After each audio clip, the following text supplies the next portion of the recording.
विचार करता थोडी संख्या आज कमीच असणार आहे अपेक्षित, विशेषतः माताजी लोकांची.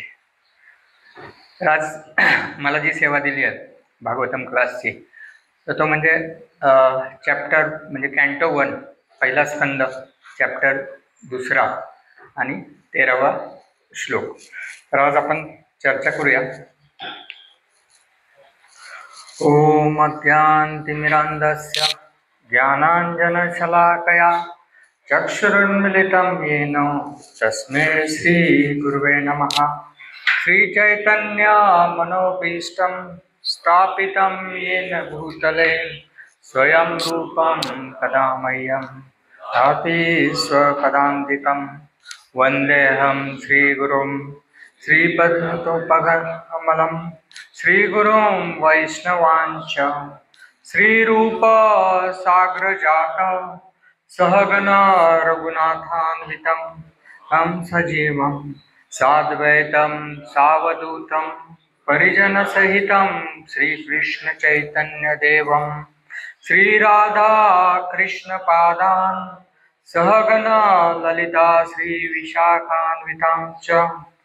कृष्ण करुणा सिंधु दीनबंधु जगत्पते गोपेश गोपिका कांत राधाकांत नमस्तुते.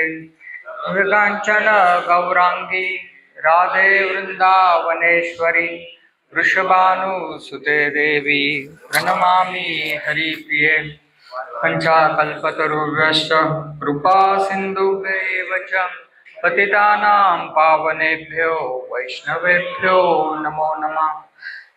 नमो विष्णुपादाय कृष्णप्रेष्ठाय भूतले श्रीमते भक्तिवेदांत स्वामीति नामिने. नमस्ते सरस्वती देवे गौरवाणी प्रचारिणे निर्विशेष शून्यवादी पाश्चात्यदेशतारिणे. जय श्री कृष्ण चैतन्य प्रभु नित्यानंद श्री अद्वैत गदाधर श्रीवासादि गौर भक्तवृंद. हरे कृष्णा कृष्णा कृष्णा हरे हरे, हरे राम राम राम हरे हरे. आता जो श्लोक आहे तो मी रिसाइट करतो, म्हणतो.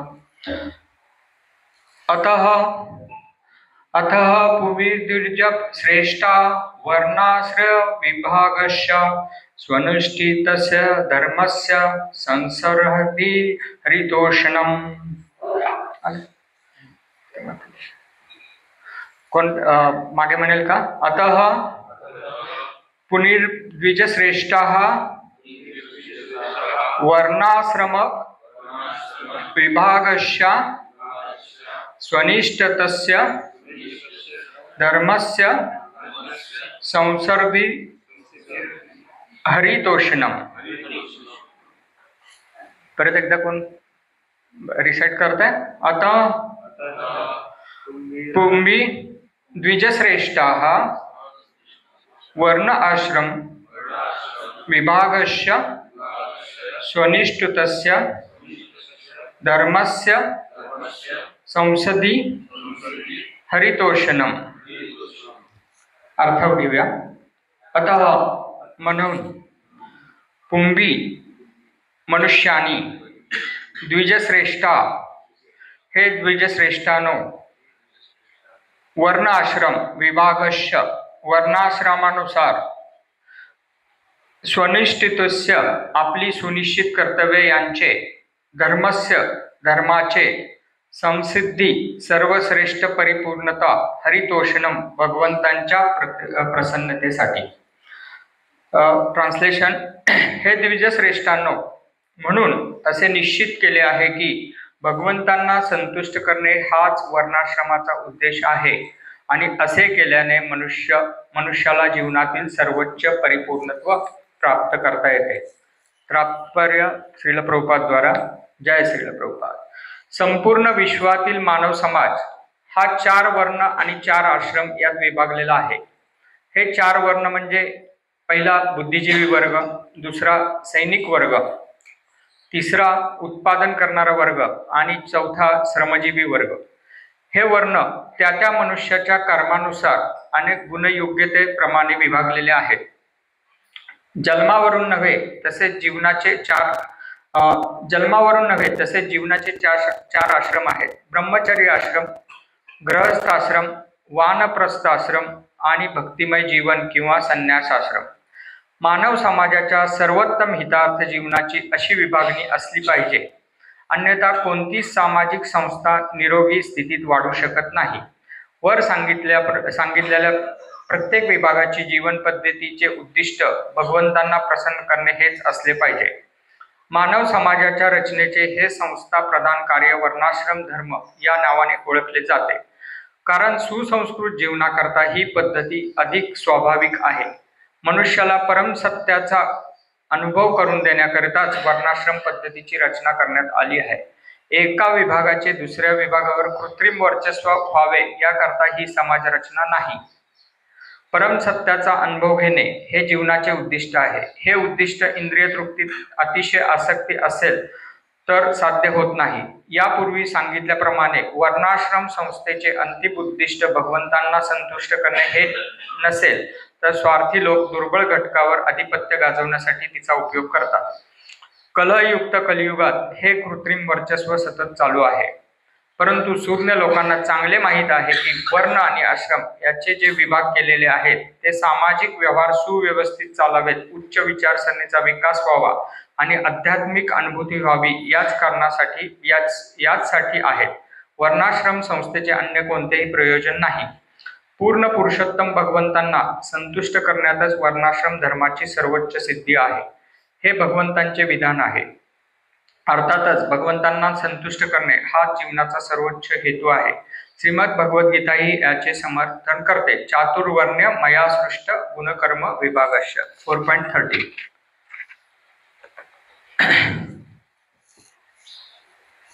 आजचा जो श्लोक आहे तर 4 वर्ण आणि 4 आश्रम ह्याच्यावर आजच्या श्लोकावर आपण ह्या चर्चा करणार आहोत. आता स्वाभाविक आहे की इथे भागवतम मध्ये भगवंतांनीच हे 4 वर्ण आणि 4 आश्रम आपल्या सुनियोजित सामाजिक दृष्टीने म्हणजे नॅचरली ग्रो होण्यासाठी, ही समाज व्यवस्था पुढे वाटचाल करण्यासाठी आणि सुव्यवस्थित नियोजन करण्यासाठी ही 4 वर्ण आणि 4 आश्रमाची व्यवस्था भगवंतांनी भगवद्गीतेमध्ये पण सांगितलेलं आहे आणि भागवतम मध्ये पण 6 वर्ष येत आहे. तर कुठली ऑर्गनायझेशन, कुठली संस्था, आपण आता इस्कॉन संस्थेशी जोडलेले आहोत किंवा आपण कुठल्या एज्युकेशन इन्स्टिट्यूटमध्ये काम करत असेल, कोणी ऑटोमोबाईल इंडस्ट्रीमध्ये काम करत आहे, कोणी शेतीच्या माध्यमातून काही व्यवसाय करत असतील किंवा नोकरी करत असतील किंवा काही कुठल्या तरी एका चेनमध्ये असतील कुठल्याही, तर ह्याला काहीतरी हायरार्की असते, व्यवस्थापनाची एक पद्धत असते आणि ती पद्धत आपल्याला स्वाभाविकरित्या ग्रो होण्यासाठी आणि प्रत्येकाला त्यातून त्याचं म्हणजे जे काही कष्ट आहेत त्याचं रेसिप्रोकेशन म्हणजे त्याचं मूल्य त्याला मिळत असतं. तर हे आपण साधारण पाहतो की कुठली शैक्षणिक संस्था घ्या, कुठली इंडस्ट्रीमध्ये सेक्स व्यवस्थापन केलेलंच असतं. तर आता ह्या समाजाचं आता भगवंत जे नियोजन करतात ते ह्या प्लॅनेटचं नियोजन करतात आणि ते प्लॅनेटचं नियोजन म्हणजे मनुष्य व्यवस्था करताना, विशेषतः मनुष्य प्राण्याची म्हणजे मनुष्य जीवाची व्यवस्था करताना भगवंतांचा उद्देश काय आहे की हे सुनियोजित वाटचाल व्हायला पाहिजे, नैसर्गिक पण असलं पाहिजे आणि तिसरी गोष्ट ह्याचा अंतिम उद्देश भगवंतांच्या प्रती आसक्ती निर्माण होणे किंवा प्रेमाचे संबंध प्रस्थापित करणे हा देखील त्याचा उद्देश आहे. आणि ही जी वर्ण आणि आश्रम व्यवस्था दिलेली आहे भगवंतांनी, त्याचा आधारशिला काय तर बर्थ राईट म्हणून दिलेलं नाही. म्हणजे जन्मानुसार तुम्ही ब्राह्मणाच्या घरी पुत्र जन्माला आला म्हणजे तो ब्राह्मण असं आपण एक समाज व्यवस्थेने गृहीत धरलेलं आहे, पण तसं नाहीये. तर गुण आणि कर्मानुसारच भगवंतांनी ही व्यवस्थापन केलेलं आहे आणि ते आपण पाहूया की किती ह्याच्या मागे उद्देश कसा सफल होतो त्या ह्या वर्ण व्यवस्थेचा. तर आज आपण त्याच्यावर चर्चा करूया. तर आता एक असं म्हटलं जाईल की एक वर्णव्यवस्था ही फॉलो करायची आहे आपल्याला, परंतु एक व्यक्ती आहे की तो म्हणतो की मी माझी कार्य किंवा माझी कर्म अगदी सुव्यवस्थित करतो, पंक्च्युअलिटी आहे त्यामध्ये, कुठलाही माझा स्वतः प्रामाणिक हेतू आहे, पंक्च्युअलिटी ठेवतोय, डिसिप्लिन ठेवतोय, अगदी कुठलाही निस्वार्थ भावनाने करतोय, ज्याचं जेवढी त्याची हे आहे, मूल्य आहे तेवढंच तो घेतोय, एवढं सगळं तो करत असताना त्याला एक असं वाटू शकतं की मग मी ह्या भगवंतांच्या आणि कृतज्ञतेचा भाव पण ठेवतोय त्या संस्थेप्रती, जबाबदारीने, रिस्पॉन्सिबिलिटीने करतोय. तर मग मला एवढं जर केलं तरी खूप आहे ना, पुष्कळ आहे ना. कुठल्याही संस्थेमध्ये एवढं जर काटेकोरपणे एखादा व्यक्ती करत असेल तर खूप अचिव्हमेंट आहे, त्या संस्थेसाठी पण खूप एक ते ॲसेट आहे आणि ते स्वतःसाठी एक समाधान आहे त्या व्यक्तीच्या जीवनामध्ये, समाधान. पण खरंच एवढं पुरेसं आहे का? भगवंतांच्या दृष्टीतून हे एवढं पुरेसं आहे का? तर निश्चितच नाही. कारण हे कार्य किंवा हे कर्म काय धर्मापर्यंत किंवा लिबरेशन पर्यंत तुम्हाला घेऊ शकतं, परंतु आपल्याला जर सांगितलंय भगवंतांची काय अपेक्षा आहे ही वर्ण आणि आश्रम व्यवस्था स्थापन करण्यामागं, की ह्या सर्व कार्यांतून तुम्ही भगवंतांशी संबंध प्रस्थापित केला पाहिजे आणि तो संबंध प्रस्थापित करताना तुमचा आदान प्रदान, प्रेमाचे संबंध निर्माण करणे हा असला पाहिजे. तर हा उद्देश सफल झाला. मग वर्ण आणि आश्रम व्यवस्थेचा हा संकुचित उद्देश आहे की मी माझी जबाबदारी पूर्ण करतोय, मी पंक्च्युअल आहे, मी प्रामाणिक आहे, ह्या सगळ्या गोष्टी हा थोडा संकुचित झाला.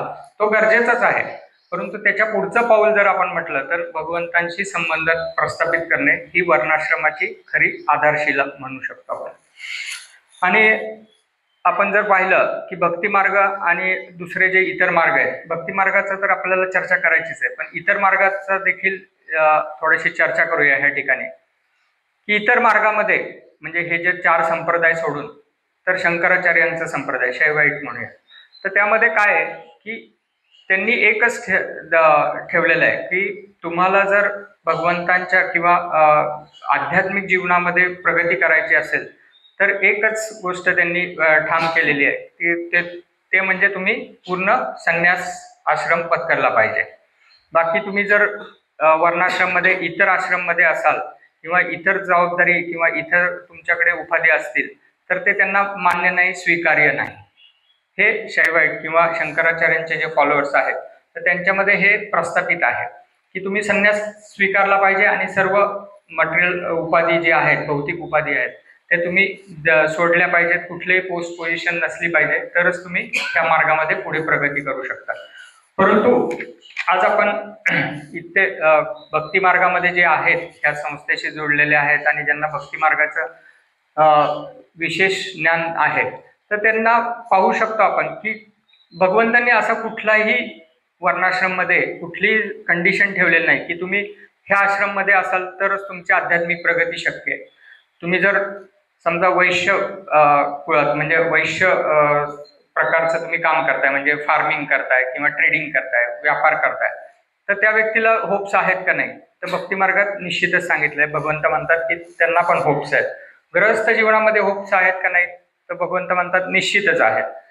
नुसतं ब्रह्मचारी आणि संन्यास म्हणजे सॅफरन आहे म्हणजेच त्याला फक्त आध्यात्मिक प्रगती करणे आणि आध्यात्मिक पूर्ण म्हणजे भगवंतांचे संबंध होतील असं आहे का? तर निश्चितच नाहीये. भगवंत हे इथं दाखवून देत आहेत की जीवनामध्ये हे प्रॅक्टिकल आहे, भक्ती मार्ग हा प्रॅक्टिकल आहे. आणि आपण पाहू शकतो की भगवंतांनी अर्जुनाला, जो की महाभारताचं युद्ध होतं, त्या ठिकाणी देखील गीतेचा उपदेश कुणाला केला? अर्जुनाला केला. जो योद्धा आहे, ग्रहस्थ आहे, त्याच्यावर एवढी मोठी जबाबदारी आहे, राजाची जबाबदारी आहे, तर भगवंतांनी उपदेश करताना अर्जुनाला केला. म्हणजे आपण पाहू शकतो की भगवंतांना सगळे वर्ण आणि आश्रम तितकेच जवळचे आहेत की जो आध्यात्मिक प्रगतीसाठी एक कल्टिवेट करू शकतात की कुठल्याही तुम्ही आश्रममध्ये असाल तर. आणि चैतन्य महाप्रभूंच्या उदाहरणातून आपण आता चैतन्य लीलेचं जस्ट चालूच आहेत, काही लेक्चर सिरीज झाल्या आपल्या, तर चैतन्य महाप्रभूंच्या जीवनामधून देखील आपण पाहू शकतो की चैतन्य महाप्रभू पूर्वाश्रममध्ये गृहस्थ जीवन त्यांनी लीड केलं आणि नंतर 24व्या वर्षानंतर त्यांनी स्वतः संन्यास स्वीकारला. आणि त्यांचे जे पार्षद होते, त्यांचे जे अनुयायी होते, तर त्या अनुयायांमध्ये देखील काही संन्यासी भक्त होते, संन्यासी होते, म्हणजे रिनाउन्शिएट होते. उदाहरणार्थ रूप गोस्वामी होते, सनातन गोस्वामी होते, स्वरूप दामोदर गोस्वामी होते. हे संन्यास कॅटेगरी म्हणजे रिनाउन्शिएट कॅटेगरीमध्ये होते. त्यानंतर काही जे अनुयायी होते, पार्षद होते, ते ब्रह्मचारी होते. कोण? नकुल, त्यानंतर गोविंद जे पर्सनल सर्वंट होते चैतन्य महाप्रभूंचे, गोविंद, त्यानंतर काशीश्वर, हे देखील ब्रह्मचारी पार्षद होते त्यांचे. आणि गृहस्थ जीवनामधील देखील त्यांचे पार्षद होते. श्रीवास ठाकूर होते. आत्ताच आपले चर्चा झाली होती, लास्ट लेक्चर प्रभूजींचं झालं होतं. श्रीवास ठाकूर, अजून नित्यानंद प्रभू स्वतः गृहस्थ होते. त्यानंतर अद्वैत आचार्य गृहस्थ होते. शिवानंद सेन गृहस्थ होते. तर हे सगळ्या आश्रमामधले पार्षद चैतन्य महाप्रभू सोबत होते. आणि चैतन्य महाप्रभूंनी मग कुणाला सुपिरियर, कोण असा उच्च स्थानी आहे, म्हणजे रिनाउन्शिएट आहे म्हणजे तो उच्च स्थानी आहे, आणि गृहस्थ जीवन लीड करतोय म्हणून तो थोडा इन्फिरियर आहे, किंवा असं, किंवा ब्रह्मचारी जीवन लीड करतोय तो थोडासा अजून उच्च स्थानी आहे, असं कधी डिफरन्शिएट केलं का त्यांच्या लीलेमध्ये, किंवा त्यांचा जीवन प्रवास जो आहे आपण चैतन्य चरितामृत, तर तसं अजिबात केलेलं नाहीये. आता चैतन्य महाप्रभूंनी स्वतः पाहू शकतो आपण, रघुनाथ भट्ट गोस्वामींना आदेश दिला की तुम्ही रिनाउन्शिएट लाईफ लीड करा, म्हणजे तुम्ही ब्रह्मचारी लाईफ लीड करा. आणि त्याच्यासोबतच नित्यानंद प्रभूंना ते आदेश देतात की तुम्ही गृहस्थ जीवन लीड करा. म्हणजे स्वतः संन्यासी आहेत, परंतु ते दोन्ही गोष्टींना तितकंच प्राधान्य देतात.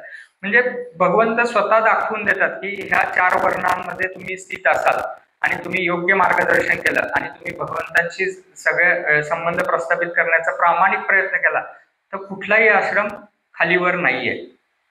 हेच भगवंतांना ह्या स्वतःच्या उदाहरणातून दाखवून द्यायचंय. आता क्रायटेरिया काय? चैतन्य महाप्रभूंनी काही भक्तांना, पार्षदांना सांगितलं की तुम्ही गृहस्थ जीवन स्वीकारा, काही भक्तांना सांगितलं तुम्ही ब्रह्मचारी जीवन स्वीकारा, काही भक्तांना सांगितलं की तुम्ही रिनाउन्शिएट पूर्ण म्हणजे रूप गोस्वामी, सनातन गोस्वामी पूर्ण संन्यास स्वीकारा असं. तर ह्या मागे काय भगवंतांनी काय क्रायटेरिया लावलेत, किंवा चैतन्य महाप्रभूंनी काय त्याच्या मागे उद्देश ठेवलाय?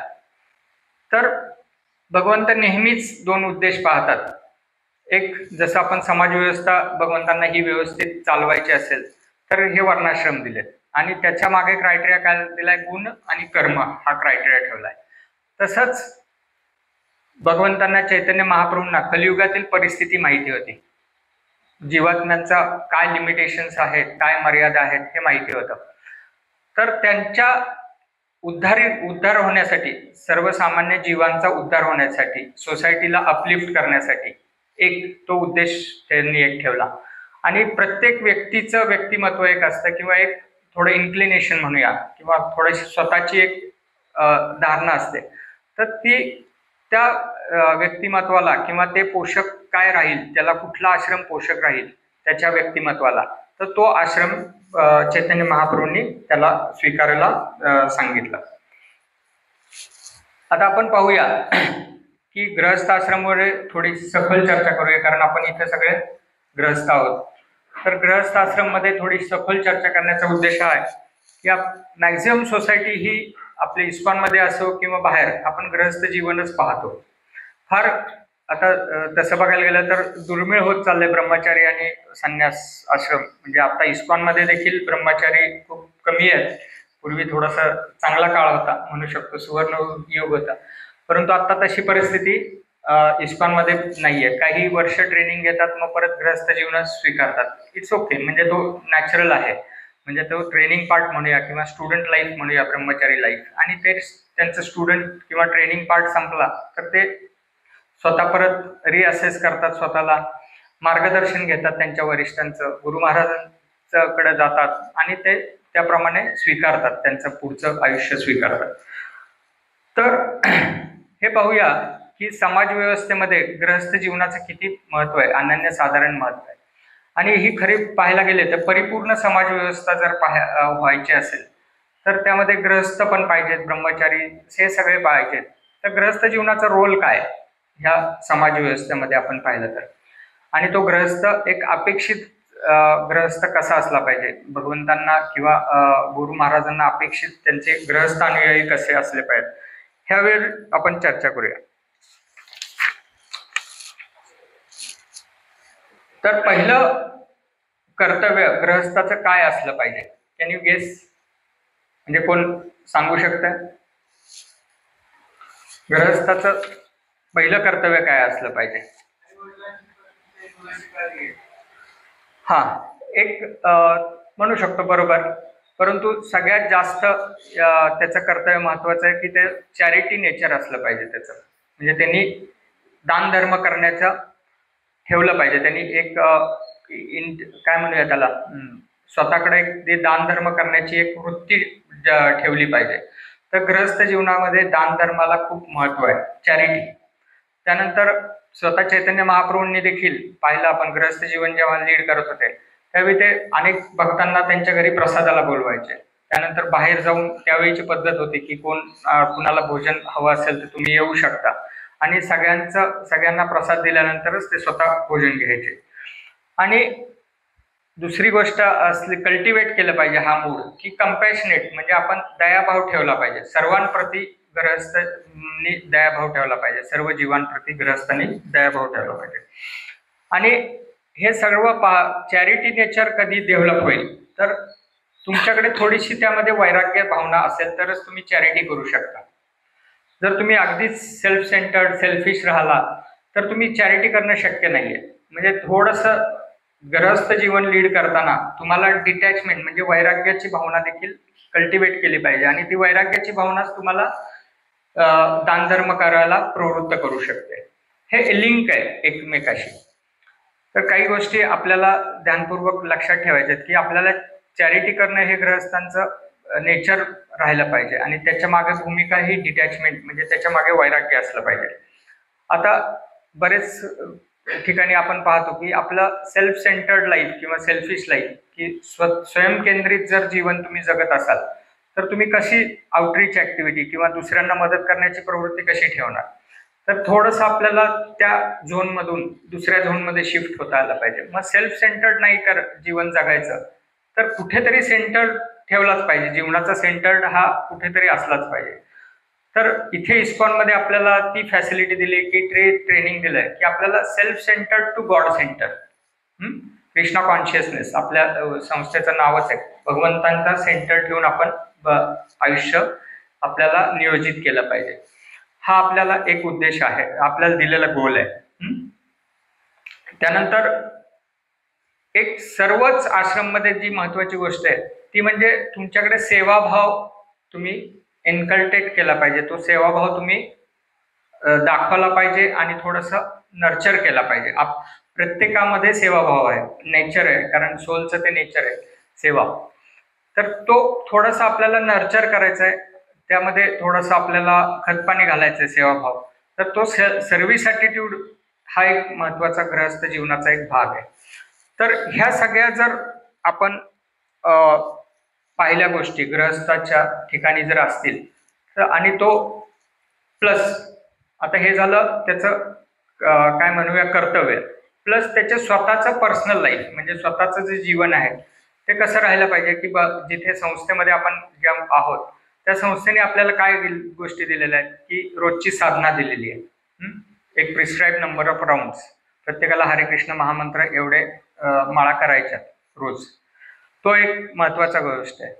4 नियम आपल्याला दिलेले, 4 रेग्युलेटिव्ह प्रिन्सिपल्स, ते आपल्याला फॉलो करायचे आहेत. त्यानंतर जे शास्त्र अध्ययन होतं, भागवतमचे क्लासेस होतात किंवा भगवद्गीतेचे क्लासेस, सत्संग कार्यक्रम, त्यामध्ये आपल्याला असोसिएट व्हायचं, त्यामध्ये ऍक्टिव्हली पार्टिसिपेट करायचं आहे. हा एक भाग झाला गृहस्थ जीवनाचा, आपल्याला ही पुढे न्यायची असेल आपल्याला तर गोष्ट. आणि चौथी गोष्ट म्हणजे आपण इतर जे आश्रम आहेत, गृहस्थ आश्रमावर डिपेंडंट असलेले जे आश्रम आहेत म्हणजे ब्रह्मचारी आणि संन्यास आश्रम, हे गृहस्थ आश्रमावर डिपेंडंट आहेत. कारण ते जे लोक आहेत, ते जे संन्यासी आहेत, ब्रह्मचारी आहेत, ते स्वतः कुठलंही काम करत नाहीत, लाईव्हलीहूड म्हणजे अर्निंगसाठी कुठली गोष्ट करत नाहीत. ते सोसायटीला डायरेक्ट करतात, सोसायटीला मार्गदर्शन करत असतात. तर त्यांचा उदरनिर्वाह किंवा त्यांना सपोर्ट करणं हे गृहस्थ आश्रमाचं प्रथम कर्तव्य राहायला पाहिजे. तर हा झाला गृहस्थ जीवनाचा एक भाग. तर गृहस्थामध्ये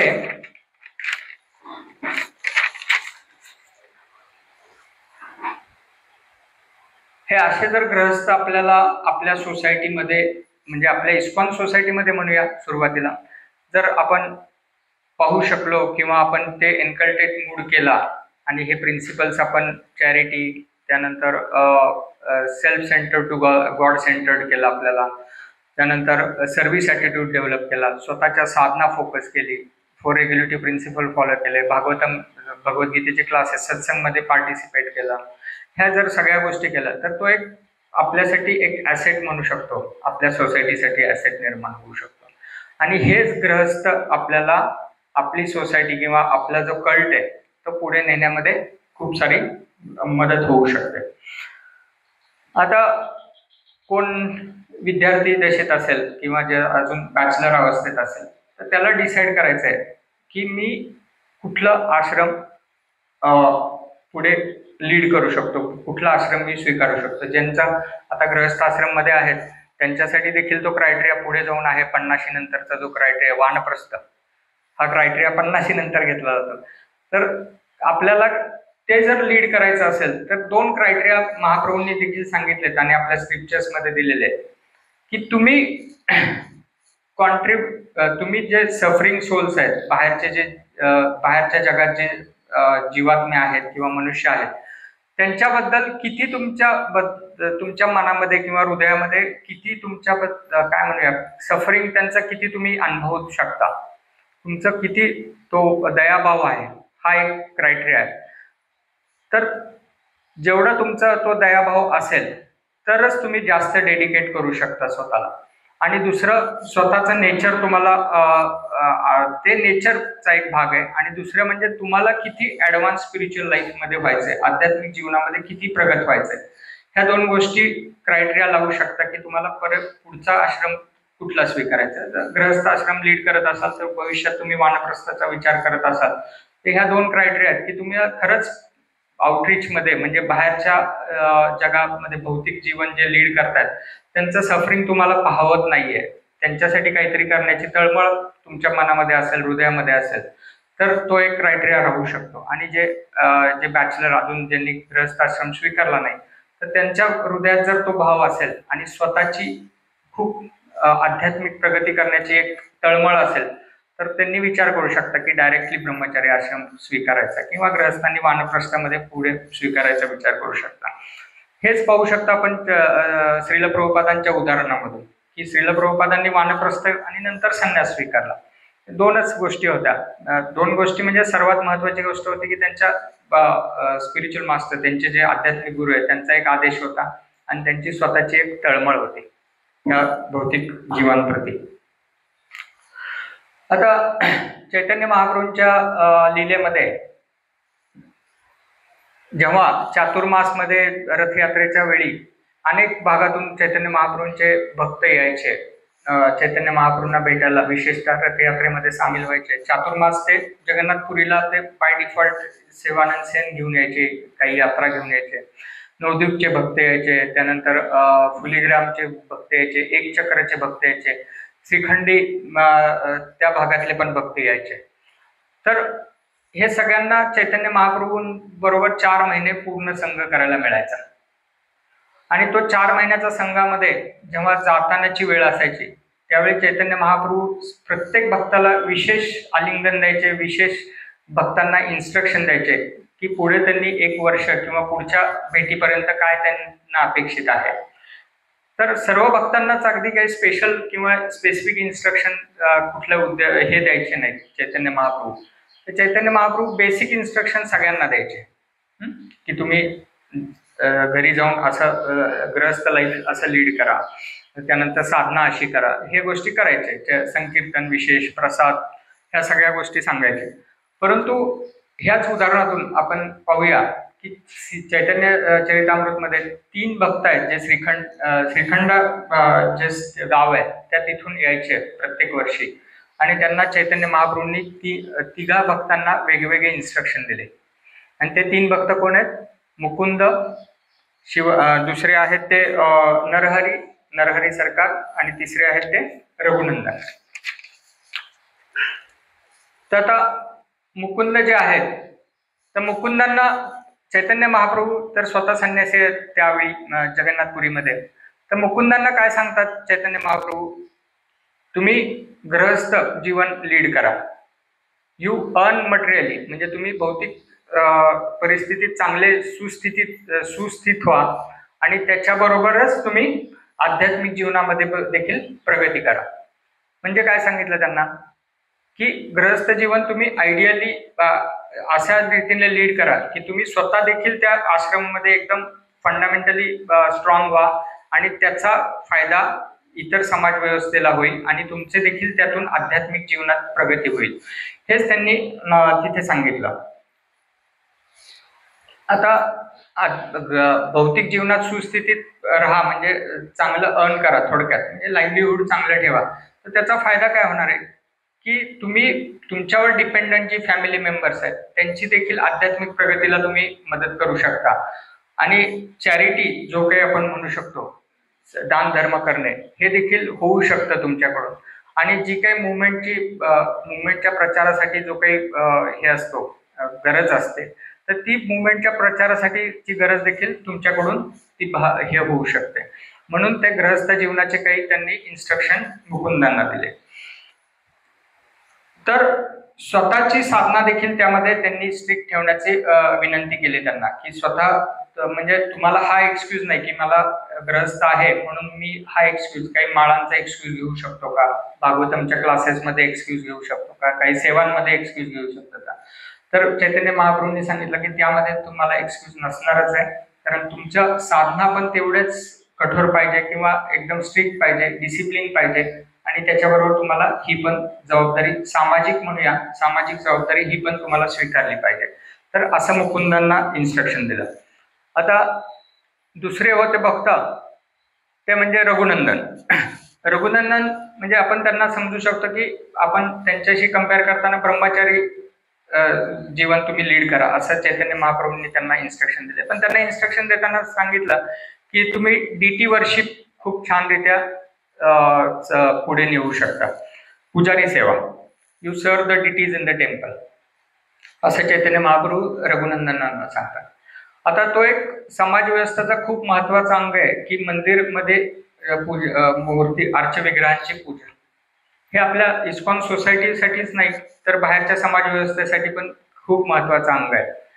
आता आपण पाहतो आजकालचे आपण अनेक ठिकाणी लांबच्या प्रवासाला जातो, अष्टविनायक कोण करतं, कोण चारधाम करतं, कोण कुठे तिरुपती बालाजी करतं, अशा अनेक ठिकाणी, विविध ठिकाणी भारतामध्ये हे भ्रमण होत असतं. तर ते भ्रमण करताना आपल्याला काय अनुभव येतो? समजा इथून पंढरपूरला गेला तुम्ही किंवा अष्टविनायकला गेला, तर ते पुजारी जे असतात त्यांचा अनुभव काय असतो आपला, जो जेव्हा इंटरॅक्शन होते, तर त्या पुजाऱ्यांचा अनुभव साधारण असाच असतो की त्यांचं तुमच्या लक्ष्मीवर जास्त लक्ष आहे, तुम्हाला तिथून तुमच्याकडून त्यांना अपेक्षित जास्त आहे. खरं तर पुजारी सेवा जेव्हा घेतो, स्वीकारतो अर्चविग्रहाची सेवा, तर त्या पुजाऱ्यांचा मूड असा असला पाहिजे की मी, म्हणजे ते अर्थात ते अर्निंग करणारच नाहीयेत, ते स्वतः काही अर्न करणार नाही, ते डिपेंडंटच आहेत. पण ते डिपेंडंट कुणावर आहेत? तर भगवंतांवर डिपेंडंट आहे, पुढच्या मनुष्यावर डिपेंडंट नाही, पुढच्या येणाऱ्या जो भाविक आहे त्याच्यावर डिपेंडन्सी तुम्ही दाखवली नाही पाहिजे. हा पहिला, भगवंतांवर डिपेंडन्सी तुम्ही दाखवली पाहिजे. आणि भगवंतांची काळजी, विशेष काळजी अर्चविग्रहांची, ती घेण्यामागे त्यांचा मूड केअरिंग, लव्हिंग आणि डिसिप्लिन पण असले पाहिजे. जसं की आपल्या प्रभुपाद सांगतात की पुजाऱ्यांचं महत्वाचं हे काय, अर्चविग्रहाची सेवामध्ये 2 प्रिन्सिपल महत्वाचे, एक म्हणजे पंक्च्युअलिटी आणि दुसरी म्हणजे क्लीनलीनेस. म्हणजे आपल्या सर्वच इस्कॉन मंदिरमध्ये, फक्त आपला राधा गोपीनाथला जिथे प्राणप्रतिष्ठा झालेली आहे, आपल्या मंदिरमध्ये वेलकम डिटीज आहेत जगन्नाथजींच्या, परंतु जिथे प्राणप्रतिष्ठित मंदिर आहेत तर तिथे 4:30 वाजता सर्व ठिकाणी अगदी एका वेळी शंख वाजतो आणि सर्व ठिकाणी मंगलारती त्यावेळी 4:30 वाजता. की बाहेरच्या जगामध्ये CEO किंवा मल्टीनॅशनल कंपनीमध्ये पण एवढं डिसिप्लिन हे होऊ शकत नाही. तर त्याच वेळी भोग होतो, भोगार्थी होते. अशा अनेक प्रभुपादांनी जे काही दिलेले आहेत दिनक्रम, तर ते पुजाऱ्यांमार्फत ह्या गोष्टी सहज शक्य आहेत. तर पुजारी should not be a parasite to the society, म्हणजे सोसायटीवर डिपेंडंट त्यांनी राहू नये आणि त्यांचा मूड हा बेगर मूड नसावा, तर त्यांचा मूड हा देण्याचा मूड असावा. भगवंतांची ते इतकी छान काळजी आणि प्रेमाचे संबंध प्रस्थापित करतात स्वतः, आणि तो मूड पाहून जे भाविक येतात किंवा आपल्या मंदिरामध्ये दर्शनाला येतात त्यांना तो मूड, एक डीटीचं दर्शन होतं, जगन्नाथजींचं दर्शन होतं, तो एक झाला संबंध. परंतु तो संबंध निर्माण प्रस्थापित कुणाच्या मार्फत होतो, तर तिथले जे पुजारी आहेत, तिथले जे डीटी वर्शिपला येणारे डिवोटी आहेत, त्यांच्या तो सेवेतून प्रस्थापित जास्त होतो. की ते जे करतात सेवा, ते जे अगदी डेडिकेटेड सेवा करतात, प्रेमाची सेवा करतात, ते पाहतात लोक, भाविक लोक पाहतात, बाहेरचे लोक पाहतात, अरे किती व्यवस्थित काळजी घेतात भगवंतांची, किती व्यवस्थित काळजी घेतात. आज देखील पाहू शकतो की आज किती सुंदर ते दर्शन आपल्याला प्रभूजी आहेत, गायकवाड प्रभूजी आहेत, चव्हाण प्रभूजी आहेत, नेहमीच ते एक विशेष दर्शन आपल्याला संडेला तर विशेष दर्शन ठेवतात, ते प्रयत्न असतो त्यांचा. आणि पंक्च्युअलिटीच्या बाबतीत देखील आपल्या इथे आपण 5चा हे ठेवलं ना, मंगल आरतीचा टाइम, 5चा मंगल आरतीचा टाइम. अजून इम्प्रुव्हमेंट नेहमीच नंददुलाल प्रभूजींचा प्रयत्न असतो डीटी डिपार्टमेंट मध्ये करायचा. तर हे पुजारी सेवा त्यांना सांगितली, कुणाला, रघुनंदनला.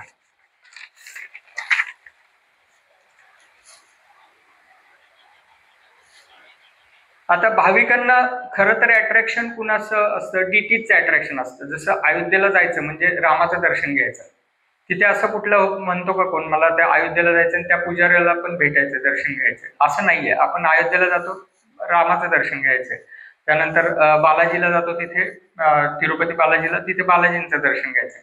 परंतु ते दर्शन अट्रॅक्ट करतं त्या भाविकाला, त्या व्यक्तीला. परंतु संबंध कोण प्रस्थापित करतं खरं तर, तो भक्त, तिथला जो काही डेडिकेटेड सर्व्हिस देतो पुजारी, त्याचं डेडिकेशन, त्याचं जे केअरिंग नेचर आहे, तो भगवंतांशी तिथे संबंध प्रस्थापित करण्याचा हे होतं. म्हणजे सोसायटीसाठी खरा रोल तो करत असतो. तर हा रोल रघुनंदनला सांगितला चैतन्य महाप्रभूंनी. आणि तिसरे जे भक्त आहेत नरहरी सरकार, तर त्यांना खरं तर रिनाउन्शिएट म्हणजे संन्यासाची जी काही कर्तव्य आहेत ती महाप्रभूंनी सांगितली, की तुम्ही ह्या भक्तांच्या संघामध्येच राहा आणि प्रचाराचं कार्य करा. ह्या 2 गोष्टी तिथे नरहरी सरकारांना सांगितलं. त्यांचा तो मूड आणि त्यांचा ते नेचर तसं असल्यामुळे चैतन्य महाप्रभूंनी त्या गोष्टी सांगितल्या. आता हा देखील आश्रम म्हणूया की संन्यास आश्रम, किंवा हे जे इन्स्ट्रक्शन दिले ते किती जबाबदारीचे इन्स्ट्रक्शन आहेत खरं तर पाहिलं तर, की तुम्ही भक्तांचा संघ करा आणि भक्तांच्या संघात राहून तुम्ही प्रचाराचं कार्य पुढे न्या. आता ह्या गोष्टीमध्ये चॅलेंजेस आहेत का नाहीत, भक्तांच्या संघामध्ये राहण्याचं चॅलेंज आहे का नाहीये, आहे? डीटी डिपार्टमेंट मध्ये तुम्हाला लक्षात येतं का? तर निश्चितच कलियुग आहे, फ्रिक्शन्स होणार असतात.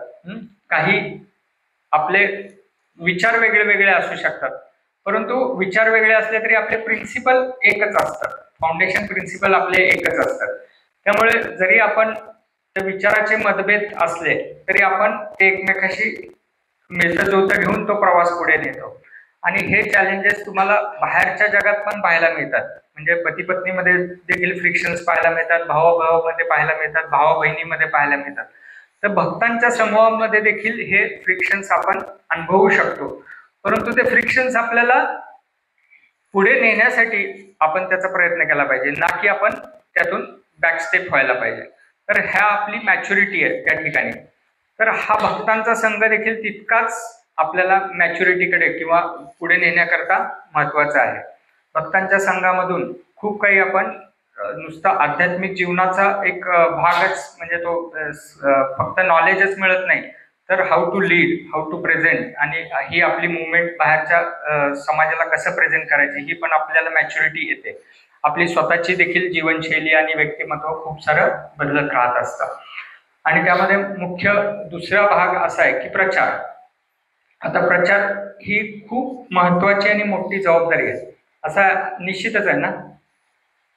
का सर्वात मोठी जबाबदारी ग्रहस्थांचीच आहे? का पुजारी लोकांचीच जबाबदारी खूप मोठी आहे, म्हणजे ब्रह्मचारी लोकांची जबाबदारी खूप मोठी आहे, का प्रचारकाची जबाबदारी? नक्की कुणाची जबाबदारी जास्त मोठी ह्या समाज व्यवस्थेसाठी? हा, प्रचारक की अजून कुणाचं काय दुसरं मत? ओव्हरऑल सगळ्याच आश्रमाची जबाबदारी तितकीच कठोर आहे आणि तितकीच महत्वाची आहे. तर आता ग्रहस्थांची जबाबदारी आपण पाहिली एकीकडे ब्रह्मचार्यांची जबाबदारी पाहिली, पुजारी लोकांची, आणि इकडे आपण प्रचारकाची जबाबदारी पाहतोय. तर प्रचारकाची जबाबदारी म्हणजे काय की तो जो शब्द, प्रचार म्हणजे काय, शब्द किंवा हे शास्त्र तुमच्या समोर मांडणं. तर ते शास्त्र मांडताना त्याचे जे शब्द आहेत ते स्वतःचे असले पाहिजेत, मग कुणाचे असले पाहिजे? हे शब्द माझेच आहेत ना, हे शब्द माझेच आहेत. हा, परंपरेमध्ये म्हणजे विशेषतः गुरु महाराजांचे जे शब्द आहेत ते ऍज इट इज तुमच्या समोर त्यांनी मांडले पाहिजेत, मग तो खरा प्रचारक. एके ठिकाणी श्रील प्रभुपाद काय म्हणतात? श्रील प्रभुपाद म्हणतात, माझा रोल खरं तर काय, मेसेंजर म्हणूनच रोल आहे. मला जे माझ्या गुरु शिष्य परंपरेत आणि गुरु महाराजांकडून जे आलंय तेच मी तुमच्यापर्यंत पोहोचवतो. माय रोल इज जस्ट मेसेंजर. आणि तो रोल जर मी करत असेल तरच मी ट्रस्टवर्दी किंवा फेथफुल आहे. आणि त्याच्या व्यतिरिक्त मी माझे शब्द आणि माझे विचार आणि माझी आयडिओलॉजी जर काही इंट्रोड्यूस करत असेल तर आय एम अ चीटर, असं प्रभुपाद स्वतः म्हणतात. की माझे जर काही स्वतःचा काहीतरी सांगायची एक असते, एक काय म्हणूया ती द्यायचं असतं कुणाला तरी, स्वतःचं काहीतरी मसाला टाकून द्यायचा असतं, तर ते योग्य नाहीये. प्रचाराची खूप मोठी जबाबदारी आहे की परंपरेतील जे काही शास्त्र आहे तेच आपल्या समोर शब्दातून व्यक्त करायचंय आणि सांगायचंय. आणि हे परंपरेतून आलेलं शास्त्र म्हणजे शब्द जे आहेत ते कुणाचे शब्द आहेत? खरं तर कुणाचे शब्द आहेत? भगवंतांचे शब्द आहेत. म्हणजे केवढी मोठी जबाबदारी आहे की तो त्या प्रचारकांच्या शब्दातून तो भगवंतांचे शब्द आपल्यापर्यंत पोहोचवतोय. केवढी मोठी रिस्पॉन्सिबिलिटी आहे. आता हे एक पार्ट झाला की तो फक्त बोलतोय किंवा पोचवतोय. आता त्याची स्वतःची जीवनशैली कशी असली पाहिजे? मग म्हणजे प्रचारकाची पण जीवनशैलीला काही मापदंड दिलेले आहेत. जसं म्हटलं जातं की बोले तसं चाले, त्याची वंदावी पावले. की तो जो बोलतोय, तो जो सांगतोय, तो जो प्रचार करतोय, तो जो सांगतोय तुम्हाला नियम सांगतोय किंवा भगवंतांच्या प्रति संबंध प्रस्थापित करण्याचा मार्ग दाखवतोय, तर तो फॉलो करतोय का? हे पण तितकंच कठोरतेने महत्वाचं आहे. आणि तो कठोरतेने त्याची साधना स्ट्रिक्टली फॉलो करतोय का? आणि हे अनेक वेळा महाप्रभूंनी देखील जो संन्यासाश्रम स्वीकारला आणि महाप्रभूंनी कित्येक गोष्टीत स्वतःला मर्यादा घालून घेतल्या होत्या. ते आपल्याला चैतन्य महाप्रभूंच्या लीलेमधून आपण पाहू शकतो की त्यांनी संन्यास स्वतः लीड केला ना, तो आश्रम स्वतः लीड केला. तर कित्येक गोष्टीत ते स्वतः खूप स्ट्रिक्ट होते, स्वतःच्या बाबतीत खूप स्ट्रिक्ट होते. तर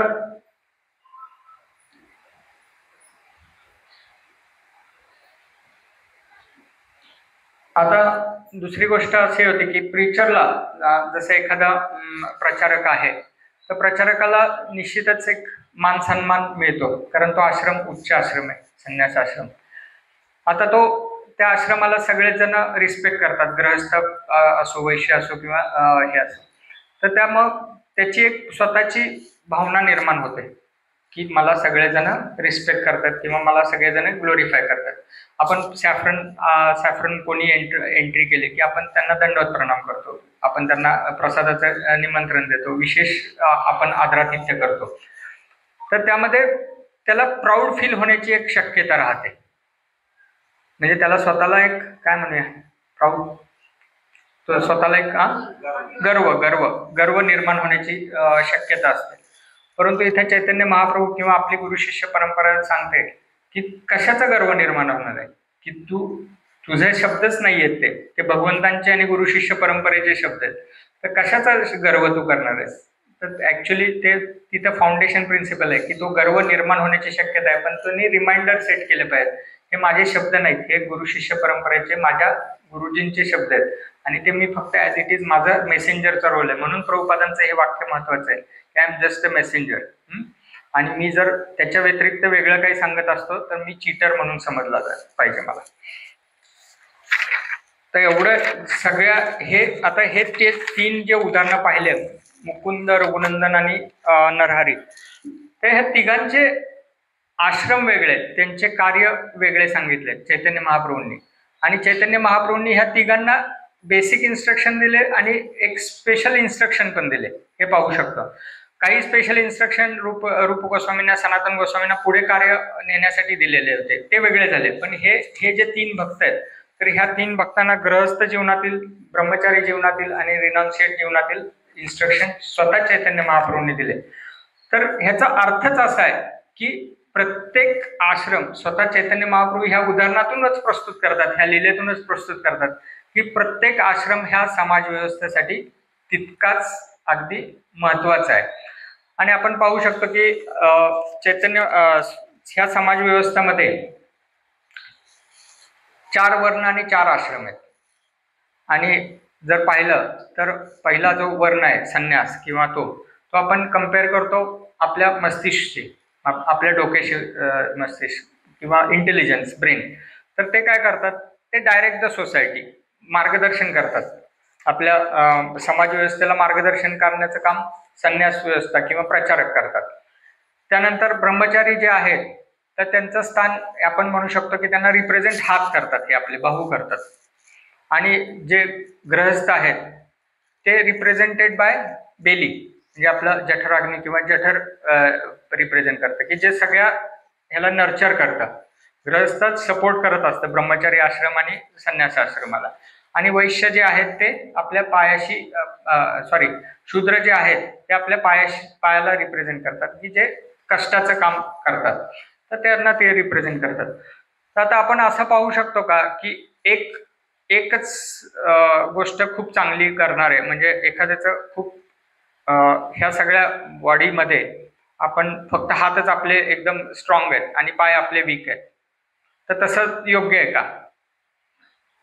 किंवा आपले इंटेलिजन्स खूप शार्प आहे पण आपण ॲक्शनमध्ये 0 आहोत, म्हणजे हाताने किंवा पायाने किंवा काहीच करू शकत नाही, तर हे हार्मोनियस राहू शकत, म्हणजे झालं तरच आपण हेल्दी बॉडी म्हणू शकतो, हेल्दी शरीर, मनुष्य शरीर म्हणू शकतो.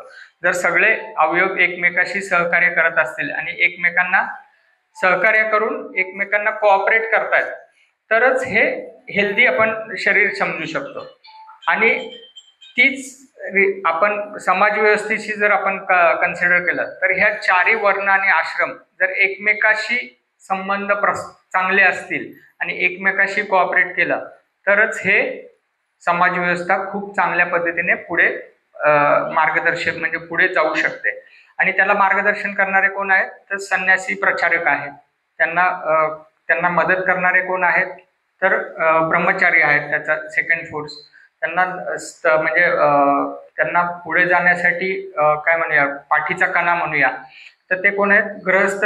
ह्या सगळ्यांना महत्वाची भूमिका आहे. आणि शूद्र हे सर्व वरच्या आश्रमांची सेवा करतात, कारण त्यांच्याकडे शारीरिक कष्ट करण्याची हे आहे. तर हे सगळे समाज व्यवस्थेचे अंग जे आहेत ते तितकेच महत्वाचे आहेत. आणि हे आपण भक्त समाजामध्ये देखील पाहू शकतो, की प्रॅक्टिकली पाहू शकतो की ह्या सगळ्या प्रकारची सेवा आपल्याला इथे पाहायला मिळते. काही भक्तांची डीटी वर्शिपमध्ये सेवा आहे, काही वाइंडअप मध्ये सेवा करतात, काही प्रसादामध्ये किचन मध्ये सेवा करतात, काही इथे काही क्लासेस देतात. अशा अनेक प्रकारच्या सेवा आपण ह्या भक्त समाजामध्ये पाहू शकतो. परंतु ह्यामध्ये कुठला आपण मूड एनकल्टेट केला पाहिजे की तो मूड आपल्याला ह्या भक्त समाजाला अजून प्रोत्साहन देईल आणि अजून पुढे घेऊन जाण्याच्या आपल्याला पाहता येईल. की हार्मोनी पाहिजे, सगळ्या वर्णव्यवस्थेमध्ये हार्मोनी असेल तरच ते हेल्दी मानव समाज असं समजलं जातं. तर हेल्दी मानव समाज हा एक भाग झाला. आणि हेल्दी भक्त समूह म्हणजे निरोगी भक्त समूह, ह्याचं पण काही क्रायटेरिया पाहिजे ना. तर तो क्रायटेरिया असला पाहिजे. कुठला क्रायटेरिया असला पाहिजे, आता हे वेगवेगळे डिपार्टमेंट आपण आहेत. आता प्रीचिंग डिपार्टमेंट आहे, त्यानंतर आपलं अकाउंट डिपार्टमेंट आहे, पुस्तक वितरण आहे, त्यानंतर किचन डिपार्टमेंट आहे. अशा अनेक डिपार्टमेंट ह्या एवढ्या एरियामध्ये इस्कॉनमध्ये आपण इस्कॉन बारामतीमध्ये रन करतो. तर ह्यामध्ये कुठला एक धागा असला पाहिजे की जो एक सगळ्यांना सोबत घेऊन चाललाय किंवा ते हेल्दी आहे, आपली भक्त समूह हेल्दी आहे, हे कशावरून समजू शकतो आपण? सेवा सेवा भावना ही प्रत्येकाच्या ठिकाणी असलीच पाहिजे. आणि ती सेवा भावनाच म्हणजे तीच सेवा भावना सर्व्हिस ॲटिट्यूड, तीच सेवा भावना तुम्हाला हार्मोनी निर्माण करू शकते. मी उच्च म्हणजे मी पुजारी व्यवस्थेत आहे आणि काही भक्त फक्त वाइंडअप सेवेमध्ये आहेत म्हणजे ते कनिष्ठ, असा जर समज ठेवला तर तो सुपिरियर इन्फिरियर, जी चैतन्य महाप्रभूंनी पण कधी सुपिरियर इन्फिरियर त्यांच्या जे अनुयायी आहेत त्यामध्ये केलं नाही, तर आपण कोण करू शकतो? तर भक्त हे कुठलीही सेवा करत असतील तरी ते उच्च नीच असं कन्सिडरेशन नाहीच आहे. प्रत्येकाची सेवा ह्या भक्त समूहामध्ये तितकीच महत्वाची आहे आणि प्रभुपादांच्या प्रती सगळे समर्पित आहेत. म्हणून हे आपण निरोगी भक्त समाज समजू शकतो, ज्या ठिकाणी सेवाभाव इन्कल्टेट झालेला आहे, ज्याचा DNA म्हणूया जीन्समध्ये तो सेवाभाव गेलेला आहे, रुजलेला आहे आणि तो एक्झिबिट होतो. मग तो भक्त समूहामध्ये असो किंवा बाहेरच्या समाज व्यवस्थेमध्ये तो जाऊन काम करणार असो. इथून तुम्ही बाहेर पडला की तुम्हाला ग्रहस्थ जीवन लीड करायचं आहे, तुम्हाला कुठेतरी ऑफिसमध्ये जायचं आहे, व्यवसाय करायचा आहे, तर तो तुमच्या DNA मध्ये जेव्हा सेवाभाव जातो की तुम्ही हंबल नेचर असेल, तुम्ही सेवा करण्याची एक प्रवृत्ती ठेवत असाल, तर ती एक्झिबिट होते, बाहेर पण ती प्रदर्शित होते आणि ती नक्कीच त्याला तुम्हाला एक वेगळं स्थान निर्माण होतं. तुम्ही जिथे जिथे तुमचा हे आहे, तुमचं अस्तित्व आहे, त्या ठिकाणी ते नक्कीच विशेष त्याचा प्रभाव पडतो. तर हा सेवाभाव येण्यासाठी पण काही करणं गरजेचं आहे ऍक्टिव्हली. आता ते काय करणं गरजेचं आहे? सेवाभाव असा नॅचरल किती लोकांमध्ये असू शकतो? दानधर्म नॅचरली किती असू शकतं? जर कुणी सांगितलं की गृहस्थ जीवनाचा मुख्य अंग हे दानधर्म, चॅरिटी असावं, तर थोडंसं लक्षात येतं, हा यार बरोबर आहे, हा हे कर्तव्य आहे गृहस्थ जीवनाचं, बरोबर आहे. प्रचारकाला कोणीतरी आठवण करून देईल कधीतरी की प्रभूजी प्राऊडला थोडस तो जो काही थर्मामीटर प्राऊडचा आहे तो कंट्रोल करावा लागेल. मग त्याला रिमाइंडर येईल, हा हे माझे शब्द नाही आहेत, हे माझ्या गुरु शिष्य परंपरेचे शब्द आहेत आणि मी मेसेंजर आहे. तसंच हा जो आपल्याला सेवाभाव एन्कल्टेट करायचा आहे, DNA मध्ये आपल्याला घुसवायचा आहे, तो किती कमी लोकांमध्ये असू शकतो? म्हणजे तसं बघायला गेलं तर तो थोडासा काही वेळा एक्झिबिट करावा लागतो, आर्टिफिशियली करावा लागतो आणि तो करण्यासाठी आपल्याला मार्गदर्शन आहे, त्यानंतर परंपरेतील उदाहरणं अनेक आहेत. तर तो सेवाभाव एन्कल्टेट करण्यासाठी काय महत्वाची क्रिया आपल्याला ह्या मुवमेंटमध्ये दिलेली आहे? भक्तांचा संघ एक. आणि भक्तांचा संघ तो कुठली क्रिया करताना जास्त महत्वाचा आहे? संकीर्तन. संकीर्तन हे जे कलियुगाचं विशेष युगधर्म दिलेला आहे महाप्रभूंनी, तर संकीर्तन मध्ये तुम्ही जर ऍक्टिव्हली पार्टिसिपेट होत असाल तर तुम्हाला कलियुगातील जे काही दोष आहेत, म्हणजे कलह आहे, क्वारल, हिपोक्रसी, त्यानंतर दांभिकपणा, अजून काय कलियुगातील जे दोष आहेत ते तुम्हाला जवळपास पण येणार नाहीत. तुमचा सेल्फ सेंटर्ड, इगो, ह्या गोष्टी अजिबात देखील जवळ येणार आणि नॅचरली तो सेवाभाव एन्कल्टेट होणारच आहे. कारण महाप्रभूंनी दिलेला हे युगधर्म आहे संकीर्तन, आणि संकीर्तन मध्ये तुम्ही जर ऍक्टिव्हली पार्टिसिपेट होत असाल ह्या मुवमेंटमध्ये, एक संकीर्तन आणि दुसरी गोष्ट म्हणजे तुमचा जपा, एकत्र येऊन जप करणे आणि प्रवचन, सत्संग, ह्यामध्ये तुम्ही जेवढं स्वतःला ऍक्टिव्हली इन्व्हॉल्व्ह करून घ्याल तसा जसा तो सेवाभावचा एक स्तर उंचावू शकतो. आणि हेच आपल्याला एक हार्मोनी निर्माण करू शकतं भक्त समूहामध्ये, भक्त संघामध्ये. आणि ती हार्मोनीच आपल्याला भगवंत तेच पाहतात की भक्त समूहामध्ये रिलेशनशिप कसे आहेत. भक्तांमधील रिलेशनशिप कशी आहे, तुमची अंडरस्टँडिंग कशी आहे, मॅच्युरिटी कशी आहे, एकमेकाचे कसे व्यवहार कसे आहेत एकमेकाप्रती, हे जर पाहिलं तर तो भक्त समूह एकदम निरोगी भक्त समूह आहे. आणि तो निरोगी भक्त समूह म्हणजे निरोगी समाज, तो निरोगी जर भक्त समूह असेल तरच तुम्ही काहीतरी समाज व्यवस्थेला देऊ शकता ना. जर एक समजून घेतलं की आता आपले कृष्ण मुरली प्रभू आहे, तिथे त्यांचा फर्स्ट फ्लोअरला त्यांचा कन्सल्टिंग रूम आहे आणि त्यांना कन्सल्टिंग रूममध्ये जाण्यासाठीच शक्य होत नसेल तर त्यांचा काही हेल्थ इश्यू असेल किंवा काही प्रॉब्लेम्स असतील तर ते तिथे जाऊन जर सर्व्हिस देऊ शकत नसतील तर समाज व्यवस्थेला त्यांचा तसा कमी हे झाला ना, फायदा झाला. तर आपल्यातले जे काही ड्रॉबॅक्स असतील किंवा थोडेसे कटुता असेल ही बाजूला केली आपण आणि हार्मोनी जर निर्माण केली भक्त संघामध्ये तरच आपण ह्या कृष्णा कॉन्शियसनेस मुवमेंट जी आहे प्रभुपादांनी दिलेली आणि महाप्रभूंनी जे काही ह्या युगधर्म दिलाय तो आपण बाहेरच्या समाजापर्यंत पोचवू शकतो. नाहीतर मग आपण ह्याच स्थितीला राहू शकणार. तर हे 4 वर्ण आणि 4 जे आश्रम आहेत, तर 4 वर्ण आणि 4 आश्रम तसे समाज व्यवस्था पुढे नेण्यासाठी आणि भगवंतांशी संबंध प्रस्थापित करण्यासाठी भगवंतांनी दिलेली जी गोष्ट आहे तीच आपल्याला प्रॅक्टिकली इथे देखील पाहायची, अनुभवायची आणि फॉलो करायची आहे. आणि त्यामध्ये जो काही बेसिक्स आहेत की आपली सर्व्हिस ॲटिट्यूड, त्यानंतर humility, self centred to God centred, ह्या गोष्टी आपण जर एनकल्टेट करायचा ह्या ठिकाणी जर प्रयत्न केला तर आपण भक्त समूहामध्ये खूप निरोगी भक्त समूह प्रयत्न करू शकतो आणि तोच निरोगी भक्त समूह पुढे प्रचारासाठी, पुढे मानव म्हणजे पुढच्या समाजासाठी आपल्याला घेऊन जाऊ शकतो. एवढे 2 शब्द. हरे कृष्णा. धन्यवाद.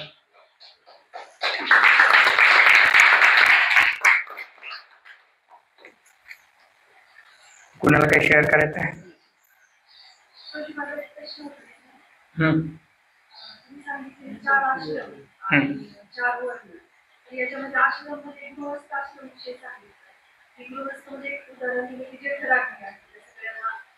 हा म्हणजे पोट डेली. तर मग याच्यामध्ये अध्यात्मामध्ये आपण लोक की ब्रह्मचारी असतील, संन्यासी असतील, की त्यांना म्हणजे त्यांचं एक जीवन असतं, एक आध्यात्मिक जीवन, एक आध्यात्मिक जीवन. आणि गृहस्थ 2 ह्याच्यावर चालत असतात, 2 ट्रॅकवर. एक त्यांचं आध्यात्मिक जीवन पण असतं आणि साधना असते, त्याच्या सगळ्याच गोष्टी, आणि त्यांचं गृहस्थी कर्तव्य पण असतं. तर मग यामध्ये ना की थोडासा एक जास्त डेंजरस म्हणू शकतो, जास्त धोका पण गृहस्थाश्रममध्ये असू शकतो फॉलो, कारण ते दोन्ही ह्याच्यावर चाललेले असतात. आणि दुसरा म्हणजे तो कमी करण्यासाठी त्याची एक नेहमी आपण जाणू शकतो की आपल्या गृहस्थाश्रममध्ये जाणीव ठेवण्यासाठी आणि नेहमी योग्य ट्रॅकवर राहण्यासाठी काय करू शकतो. आणि दुसरा प्रश्न माझा त्याला पूर्ण असा होता की ते सांगितलं की मंदिरामध्ये जेव्हा आपण एक केंद्री फक्त समोर कशावरून आपण ओळखू शकतो. तर बऱ्याचशा ज्या असतात सेवा असतील ते कुठे आपल्याही मंदिर आपण देऊ शकतो. तर गृहस्थ बऱ्यापैकी त्याच्यामध्ये रोलमध्ये असतात. तर त्याच्यामध्ये पण ते घर्षण जास्त होतं गृहस्थ आश्रममध्ये. तर ते आपण मॅच्युअरली हे करण्यासाठी, पुढे जाण्यासाठी प्रॅक्टिकली आपण काय थोडासा प्रश्न कळाला काय? सगळ्यांनाच गरजेचं आहे गृहस्थ आश्रम लीड करताना येणारे चॅलेंजेस आणि ते चॅलेंजेस स्वीकारून आपण कसं पुढे जायला पाहिजे, आपलं आध्यात्मिक जीवन कसं रुळावर ठेवलं पाहिजे, हा एक पहिला त्यांचा हे होता. आणि दुसरी गोष्ट म्हणजे भक्त समूहामध्ये आपल्या विशेषतः आपल्या सेंटरमध्ये की आपण गृहस्थ लोक हे सेंटर चालवतो मॅक्सिमम, आणि आपल्याला मार्गदर्शन मग फक्त नंददुलाल प्रभूजी आणि काही ब्रह्मचारी कधी गेस्ट लेक्चर म्हणून येतात आणि करतात. तर मार्गदर्शन ते करत असतात, परंतु ऍक्च्युअल फिजिकली आपण गृहस्थ ह्या सेंटर आपलं रन करतो. तर आता इथे चैतन्य महाप्रभूंनी जे सांगितलं होतं मुकुंदला की गृहस्थ जीवनाचे अनेक अंग आहेत. गृहस्थ जीवनामध्ये सोशल रिस्पॉन्सिबिलिटी आहेत, प्रोफेशनल रिस्पॉन्सिबिलिटी आहेत, पर्सनल रिस्पॉन्सिबिलिटी आहेत, फॅमिली रिस्पॉन्सिबिलिटी आहेत, अनेक रिस्पॉन्सिबिलिटी आहेत. परंतु ह्या रिस्पॉन्सिबिलिटीमधून मुकुंदाला काय सांगितलं की ह्या सगळ्या रिस्पॉन्सिबिलिटी आहेत, प्लस तुझं लाईव्हलीहूड चांगलं असलं पाहिजे, म्हणजे अर्निंग पण तेवढंच वेल्दी ठेव, चांगलं ठेव, कारण त्याचा उपयोग काय होणार आहे तर समाजाला स्वतःला पण अपलिफ्ट करण्यासाठी तुमच्या फॅमिलीला कृष्ण कॉन्शियस आणि सपोर्ट टू द मुवमेंट हे पण तितकंच महत्वाचं आहे. ह्या सगळ्या इन्स्ट्रक्शन दिल्यानंतर but there is no excuse for your sadhana हे पण तितकंच सांगितलं की साधना पण ग्रहस्थांची तितकी स्ट्रिक्ट असली पाहिजे की जे की म्हणू शकत नाही आपण की ब्रह्मचार्यांना वेळ आहे, त्यांनी त्यासाठीच त्यांचं जीवन समर्पित केलंय, मी तर ग्रहस्थ आहे म्हणून मला काही एक्सक्युजेस अलाउड आहेत, तर तसं नाहीये. तर चार नियम, 16 माळा, त्यानंतर भागवतमचं, खरं तर भागवतमचं रोजचं अध्ययन हे पण त्यामध्ये इन्कॉर्पोरेट केलेलं आहे. त्यानंतर काही ना काही रोजची सेवा, म्हणजे मंदिरमध्ये असेल किंवा भक्तांची असेल तर सेवा, आणि काही दानधर्म, हे जे काही गोष्टी आहेत कर्तव्य, भक्त गृहस्थ जीवनातील कर्तव्य म्हणजे विशेषतः दानधर्म, त्यानंतर ह्या बाकी आश्रमांना सपोर्ट करणं, ब्रह्मचारी आणि संन्यास आश्रमांना सपोर्ट करणं, चॅरिटी करणं, आणि ह्या कृष्ण कॉन्शियस मुवमेंटमध्ये ह्या मुवमेंटसाठी काहीतरी कॉन्ट्रीब्यूट करणं, हे गृहस्थांचं कर्तव्य राहिलंच पाहिजे. आणि हे जे चॅलेंजेस आहेत तर चॅलेंजेस वेगवेगळ्या, प्रत्येकाला चॅलेंजेस वेगळे राहतात. म्हणजे माझी जीवनशैली दुसऱ्याची जीवनशैली वेगळी असू शकते, माझे चॅलेंजेस वेगळे, प्रत्येकाचे चॅलेंजेस वेगळे, पण प्रिन्सिपल महाप्रभूंनी एकच सांगितलं. प्रिन्सिपल काय सांगितलं की तुम्ही कर्तव्य ठीक, म्हणजे कर्तव्याकडे पण लक्ष द्या आणि तुमच्या साधनेकडे पण लक्ष द्या. ते दोन्ही ट्रॅकवर चालावं लागणार आहे ग्रहस्थांना. तसं बघायला गेलं तर म्हणू आपण कम्पेअर नाही करू शकत, पण गृहस्थ जीवन लीड करणं थोडं कठीण जास्त आहे.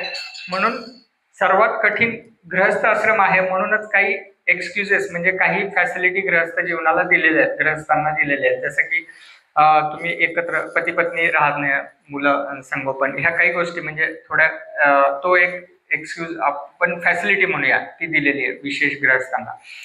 तर कोणतरी तुमची काळजी घ्यायला आहे, तुमची चौकशी करायला घरी गेल्यानंतर कोणतरी आहे, तसं एक थोडी आपण म्हणू शकतो तो एक थोडी सूट मिळालेली आहे. पण ती सूट साधनेमध्ये सूट नाहीये किंवा तुमच्या कर्तव्यामध्ये सूट नाहीये. तर थोडंसं त्याच्यातून मिळणारा एक रिलॅक्सेशन म्हणूया त्यासाठी दिलेली ती सूट आहे गृहस्थ जीवनासाठी. आणि एकत्रित जेव्हा गृहस्थ सेवा करत असतात तर स्वाभाविक आहे की फ्रिक्शन स्वाभाविक आहे, नॅचरल आहे, कलियुग आहे म्हणून. तर प्रत्येकजण आपापले स्वतःचे एक विचार घेऊन आलाय किंवा स्वतःचे एक काय म्हणूया एक स्थायी भाव घेऊन आलेला आहे. ह्या ठिकाणी आपण काही कुठे फिल्टर बसवलेले नाहीत, गेटला फिल्टर नाही आहे आपल्या कुठल्या की ह्या फिल्टर मधून तुम्ही पास व्हा किंवा ह्या चप्पल जिथं सोडतो तिथंच तुमचे इगो आणि हे सगळे सोडून आतमध्ये प्रवेश करा, असं काही आपल्याला मशीन नाहीये किंवा असं काही शक्य नाहीये. तर हे जे फ्रिक्शन्स आहेत ते मिनिमाइज कसं करायचं हे पण आपल्याला मार्गदर्शन घ्यावं लागेल. आणि मार्गदर्शन वेळोवेळी होतच असतं की नक्की मॅच्युरिटी म्हणजे काय. तर मॅच्युरिटी इज तसं डिफाईन करायचं झालं की तुम्ही ह्या सगळ्या निगेटिव्हिटी पाहताय, नुसतं पाहत नाही तर निगेटिव्हिटी अनुभवताय. ह्या भक्त समूहामध्ये निगेटिव्हिटी आहे का नाहीये, आहे ना प्रभूजी, ते पाहताय. काही लोक पाहतात पण त्यांना अनुभव येऊ शकत नाही. काही लोकांना नाही त्या सेवेत. आता पुजारी सेवेमध्ये काही जण आहेत, त्या सेवेमध्ये एकमेकांना निगेटिव्ह अनुभवू शकतात, पण जो पुजारी सेवेमध्ये नाही तो फील करू, फक्त पाहू शकतो. म्हणजे अनुभवणे आणि पाहणे यामध्ये फरक आहे. अनुभवतो त्याला ते त्रास जास्त होतो आणि जो फील म्हणजे जो पाहतो तो म्हणतो ठीक आहे पण ह्याच्यावर काहीतरी काम करणं गरजेचं आहे असं म्हणतो. तर निगेटिव्हिटी पाहणं, अनुभवणं हे सगळं होत असताना देखील ह्या मुवमेंटमध्ये समर्पित राहणं आणि समर्पित राहून पुढे नेण्यासाठी प्रयत्न करणं, दॅट इज ॲक्च्युअली इनिशिएशन. म्हणजे खरं दीक्षेची महाराजांनी एक केलेली व्याख्या आहे की ती म्हणजे हीच आहे, कलियुग आहे, कलियुगातील आपण जीव आहोत, आपण साधक भक्त आहोत. हे सगळे दोष आपण घेऊन ह्या ठिकाणी आलेलो आहोत आणि ह्या दोषांना घेऊनच आपण गुरु शिष्य परंपरेच्या माध्यमातून आपल्याला काहीतरी सेवा मिळालेली आहे. आणि त्या सेवेत असताना आपण थोडंसं तिथं विसरून जातो, मला ही सेवा आहे, परंतु ही सेवेचा मागचा कृतज्ञताच विसरून जातो आपण. जर कृतज्ञता नाही विसरली, ग्रॅटिट्यूड नाही विसरला की मला ही सेवा, मला खरं तर ग्रॅटिट्यूड आहे, मला मिळाली, माझी लायकी नसताना मिळालेली आहे, तर आपण सेवेचा अधिकार समजून बसतो. आणि खरे फ्रिक्शन्स तिथे निर्माण होण्याची शक्यता राहते. जर सेवा मिळाली, हा ग्रॅटिट्यूड भाव जर ठेवला किंवा तो जर स्थायी भाव आपण एनकल्टेट केला आपल्यामध्ये. मला एक सांगा ना, किती साधी गोष्ट आहे की आता ज्यांना हेल्थ इश्यू आहेत, ज्यांना चालणं पण कठीण आहे. आता माझ्याकडे जेव्हा पेशंट येतात, काही लोकांना स्टेअरकेस वापरता येत नाही, चढता येत नाही, वयस्कर, आर्थरायटिस असतो, जॉईंट्स गेले, ते लोक मंदिरपर्यंत येण्यासाठी त्यांना किती कष्ट आहेत. आज माझी आई मंदिरला यायला डिपेंडंट आहे, ड्रायव्हरवर डिपेंडंट आहे, कुणीतरी आणायलाच लागतं तिला, बरोबर आहे. ती इंडिपेंडेंटली येऊ शकत नाही. ही ज्यांना डिपेंडन्सी नाहीये, जे स्वतः गाडी चालवून किंवा चालत येऊ शकतात, त्यांनी किती छोटी गोष्ट आहे मंदिरला येण्याची. तर तो ग्रॅटिट्यूड जर तुमच्याकडे तेवढा छोटा ग्रॅटिट्यूड जरी तुम्ही लक्षात घेतला, तरी तुम्हाला काहीच करायची गरज नाही. की मला आज हे जे काही कुकिंग करतायत, माताजी लोक कुकिंग करतायत, आणि खरंच ते कष्टाचं काम आहे, परंतु ते सगळ्यांना शक्य आहे का? आहे का शक्य सगळ्यांना? हे पुजारी सकाळी येत आहेत, 4-4:30 वाजल्यापासून येत आहेत, काही नियम ते करतायत, थंडीच्या दिवसात, उन्हाळ्याच्या दिवसात, पावसाळ्याच्या दिवसात येत आहेत. तर किती मोठी गोष्ट आहे. आणि तो जर सेवा मी करतोय म्हणून त्याच्यात जर अहंभाव किंवा प्राईड जसं म्हटलं जातं की नुसतं प्रचारकामध्येच तो अहंकार किंवा तो भाव येऊ शकत नाही, तर सगळ्या जे काही सेवा करतात त्यांनी जर ग्रॅटिट्यूड भाव जर एनकल्टेट केला नाही, ग्रॅटिट्यूड जर ठेवलं नाही, तर हा संघर्ष पण होऊ शकतात आणि तो अहंकार पण निर्माण होऊ शकतो. तर सेवा हा आपला मिळालेला अधिकार नाहीये, तर आपल्याला मिळालेली ते एक काय म्हणूया एक संधी आहे किंवा एक तर त्या माध्यमातून आपण भगवंतांशी संबंध आणि ग्रॅटिट्यूड ही भावना जर बेसलाईन ठेवली, आपण आपल्या फाउंडेशन मध्ये ठेवली, तर संघर्ष कदाचित कमी होतील. आणि निश्चितच असं म्हणूच शकत नाही की एकत्रित आपण राहतोय तर संघर्ष होणारच नाहीत. आता जसं कुणी उदाहरण दिलं होतं मला माहित नाही, की नवीन लग्न झालं, पती पत्नी नवीन, तर ते तुम्हाला मिक्सर माहिती असेल की त्यामध्ये जर दगड टाकली असे आणि ते असं ग्राइंडर चालू केला तर तो खूप आवाज करतो सुरुवातीला, आणि नंतर त्याचा आवाज कमी होतो, कारण त्याचे जे कानेकोपरे असतात ते शार्प जे असतात ते हळूहळू एकमेकाशी घर्षण होऊन सॉफ्ट होतात, आणि नंतर सॉफ्ट दगड एकमेकाशी घासतातच, नाही घासत अशातला प्रश्न आहे, पण तेवढा आवाज बाहेर जात नाही. तर तिथंच थांबतो. म्हणजे तर तो महत्वाचा भाग आहे. Let's accept the reality. Friction असणार आहेत, पण तुमचा भाव काय आहे?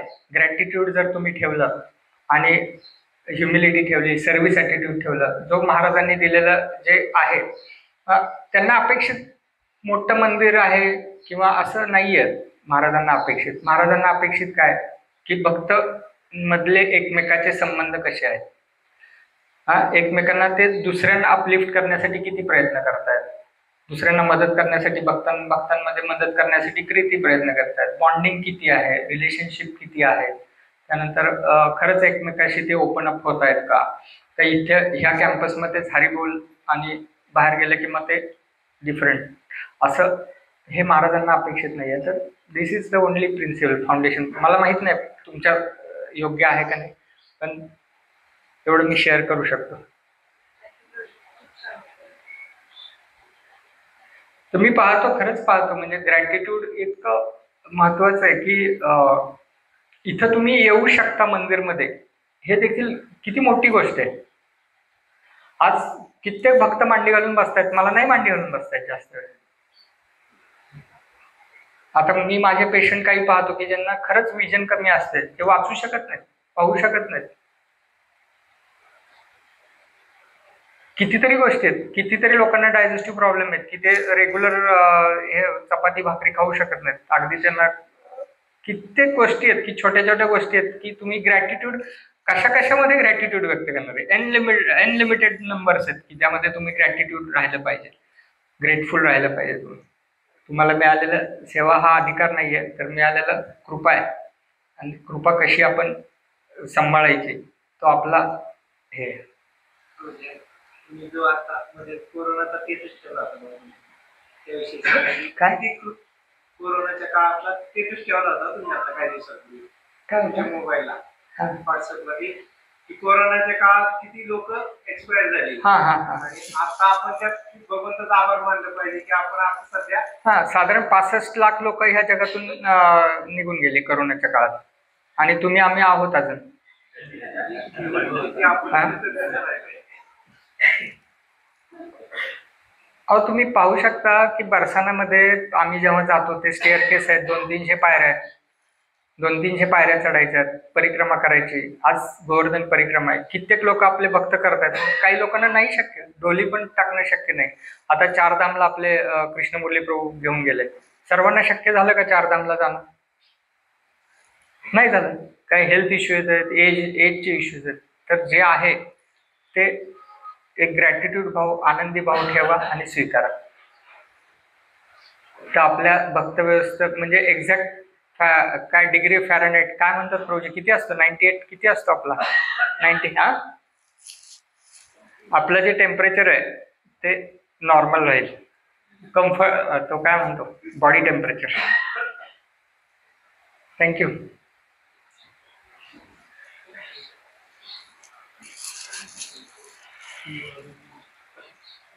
आज काय पाडव्याचा स्पेशल प्रसाद का नाही काय?